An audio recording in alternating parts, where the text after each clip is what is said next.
ask yourselves, why do all animals in nature play?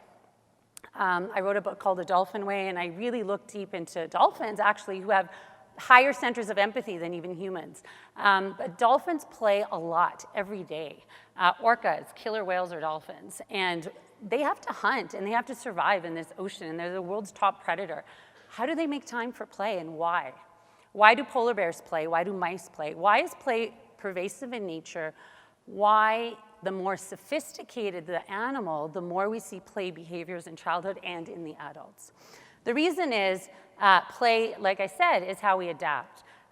It is, the science is fascinating. So I'm going to tell you a little story from my world. Scientists took two groups of rats, and they took one group, and they didn't allow them to play when they were little, or adults. Every time they would jostle, or they didn't throw any toys in, they just kept a very sterile clinical environment.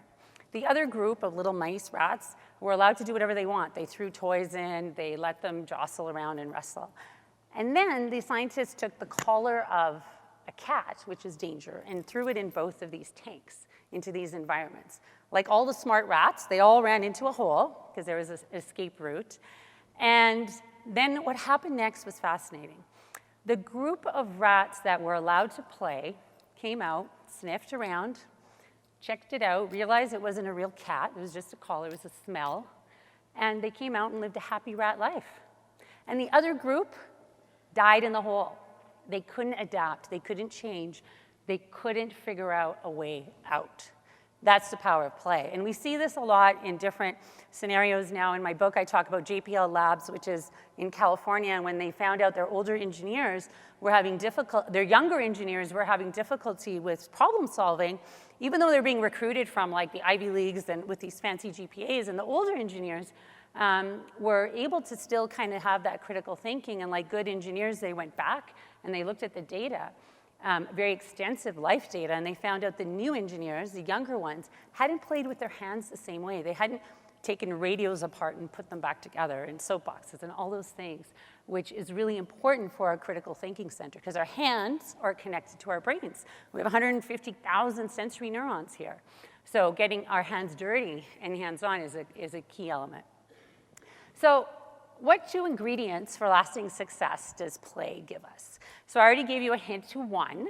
One is play is how we adapt, okay? So adaptability, survival of the fittest, isn't the fastest or the strongest. Survival of the fittest is the one that is the best fit with their environment. Adaptability, constant adaptability. Our world is very fast-paced, it's highly competitive, and now more than ever do we need adaptability to survive and thrive. So play gives us that. It activates our prefrontal cortex. I'm going to show you some slides on that. But play does the second part of the evolutionary advantage.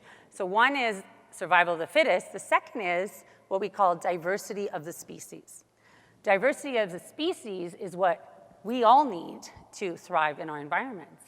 So play is how we exchange ideas. Play is how we learn from each other. Play is what makes us also diverse. So it's both. It is a cause and effect. And for the human population, we need both. We need individual adaptability, and we need diversity of our species.